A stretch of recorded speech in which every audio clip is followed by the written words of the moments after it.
السلام عليكم، معكم السكوشاء يحييكم بتحية الإسلام أينما كنتم في أنحاء العالم.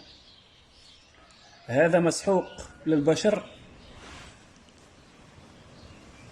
أحسن ما استعمل للفاش في الأعشاش للفراخ والبيض. يقضي على كل أنواع الفاش، يباع في الصيدلة بشري، هو للسيبان والقمل وللرأس البشر، لكن نحن نستعمله للطيور في الأعشاش والبيض.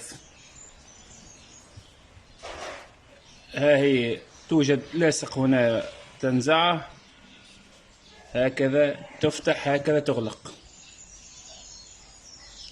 تفتح تغلق، يعني مسحوق أبيض. هذا عش هجين. طبعا نحن في الأول قبل أن تبيض الأنثى نرش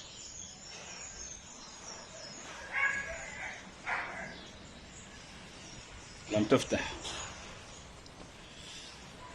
نرش مسحوق كما تلاحظون هكذا قبل أن تبيض، وبعد أن تبيض كل 3 أيام فوق البيض، كل 3 أيام نرش. سأوريكم فقط.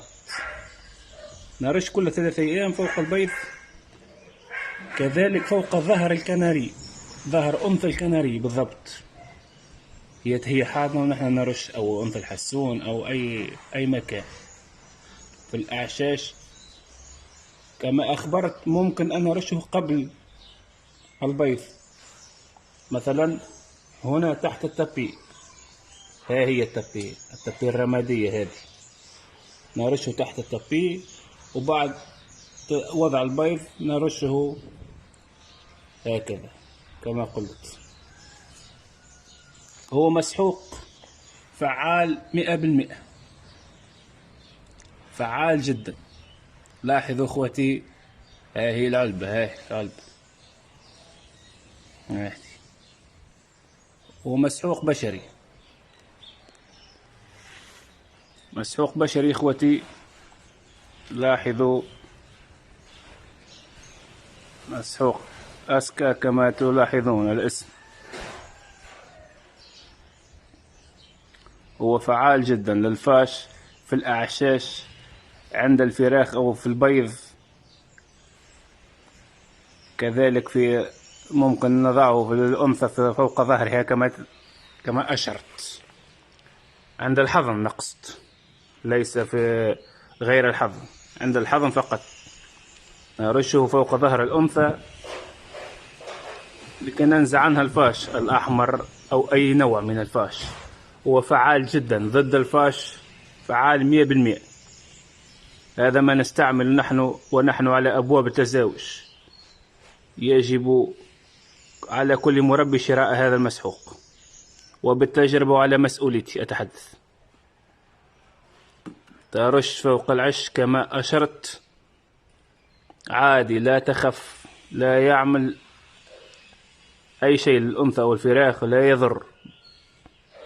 يضر، حتى البيض لا يضره. يعني كنا أرش كثيرا كما رشيت أنا، عادي، لا تخف، وعلى مسؤوليتي أتحدث، والله شهيد على ما أتحدث. هذا من البيض الذي سأرميه لا محالة، لكن أريتكم كيف نضع بودر الفاش، دواء الفاش، عادي على جوانب العش نرش فوق البيض.